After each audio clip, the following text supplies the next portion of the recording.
Welcome to Modern Block. Hope you enjoyed my previous videos, and please, you can find them on the channel, and please subscribe if you like my videos. So today we're going to be talking about the round 3 review of the games. Interesting rugby, some good, some moments, some bad moments. So let's go through and quickly go in detail. So first I'm going to start with the New Zealand-Argentina game. Stunning game, and really a promising outing for Argentina in my opinion. I know New Zealand won, and New Zealand fans are happy, and that's stunning. But let's face it, New Zealand is used to winning. Well done, New Zealand. You guys are doing well.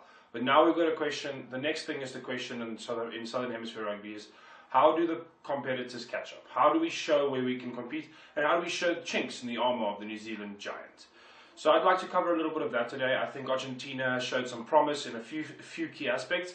The footwork of the Argentinian team, especially the number 11, was insane. I feel that was really beautiful. That first try was something to behold, and why we all watch rugby. So that was beautiful to see. Sanchez continues to have a stunning position at number 11, and really his form is showing throughout the season, and I'm really glad for him. He is a find for Argentinian rugby.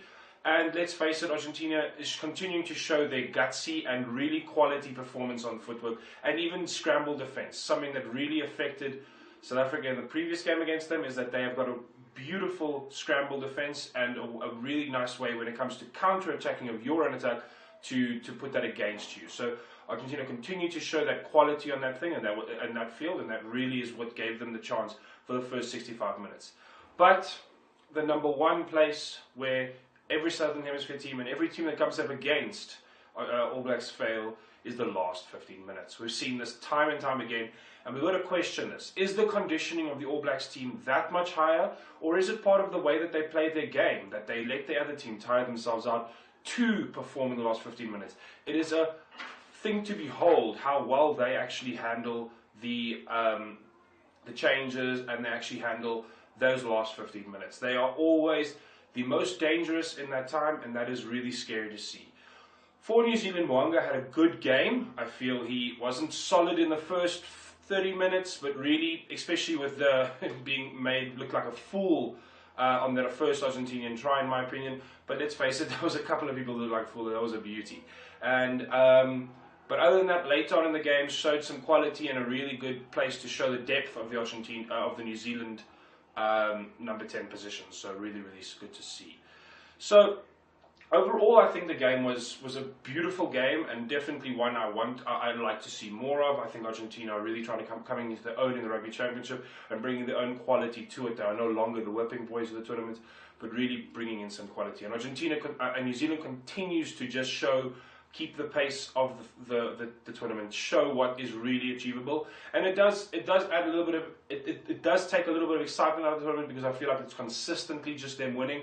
But at the same time, that's why we're here. We have to respect quality sportsmanship and quality consistency. So it is beautiful to see, and the fact of the matter is, other Southern Hemisphere teams need to catch up. They don't need to have any more of a situation where, oh, they keep on winning. We need to be better. So well done at New Zealand. You did well. Argentina is starting to really improve and become a competitor in this tournament. I can understand why they took out South Africa the week before, and I can see even more after watching the Australia-South Africa game.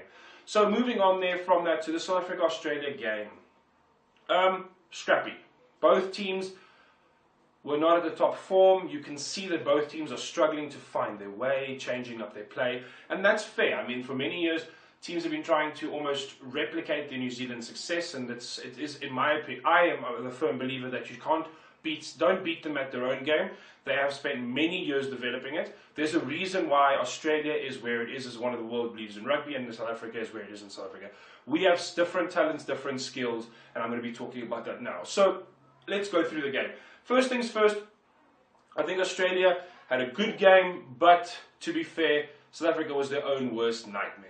2 of the tries were effectively from massive blunders that kept Australia in the game, and South Africa had a strong start early on that they could have capitalized on. Something that we haven't had throughout the year. So that was interesting to see, very different in the team strategy, and something that I think maybe also that change all of a sudden is something that maybe affected us later on in the game, as we could see that the team could not keep that performance going the whole game.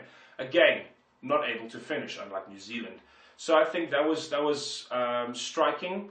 So let's go to that the first Australian try, Bonga Mbambe's overthrow on that, and everybody crucifying him for it, even considering also that this was the first time he started over marks. I don't think it's completely his fault.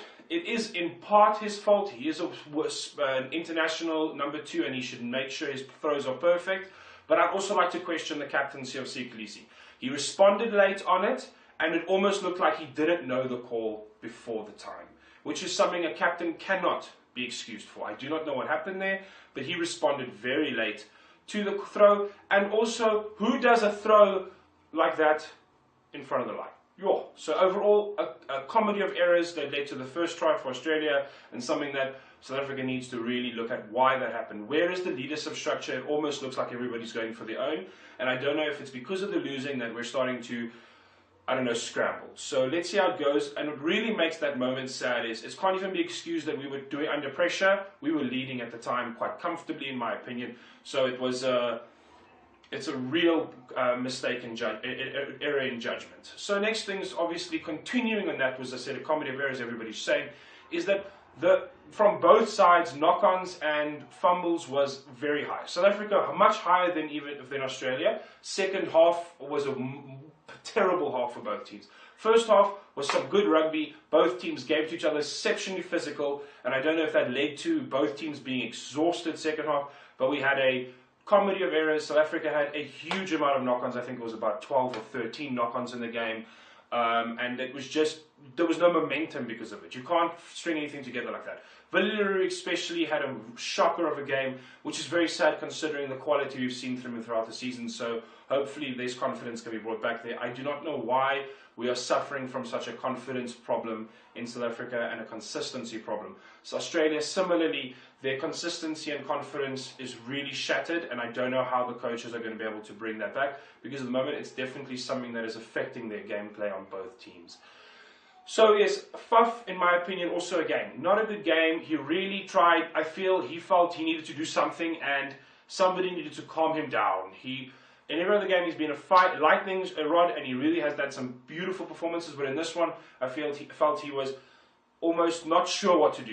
He had to do something, but not sure what. And it really showed in the way that he did some shocking moves, some unpredicted moments. And I think that needs to be checked. Why is it that the players feel they need to do something? There needs to be a singular momentum, a moment forward to push forward. I feel that everybody was just trying to figure out their own game. So let's talk about some of the new players that had come into this game to see if we could maybe reshuffle our starting line. Yankees came into the game for this one, started, and I feel he had a decent game. Not a great game, not a bad game, but let's face it, everybody had a pretty meh game. He did miss a kick from the penalty. He did miss a kick, which is something we need to question. And so the whole thing here is now that nobody in the tabloids moans at that, even though there were far less opportunities to kick in this game. He still had a pretty poor kicking rate, in my opinion. So we need to question South Africa's ability to find that 90% kicker. We can't go into a World Cup without a 90% fly-off.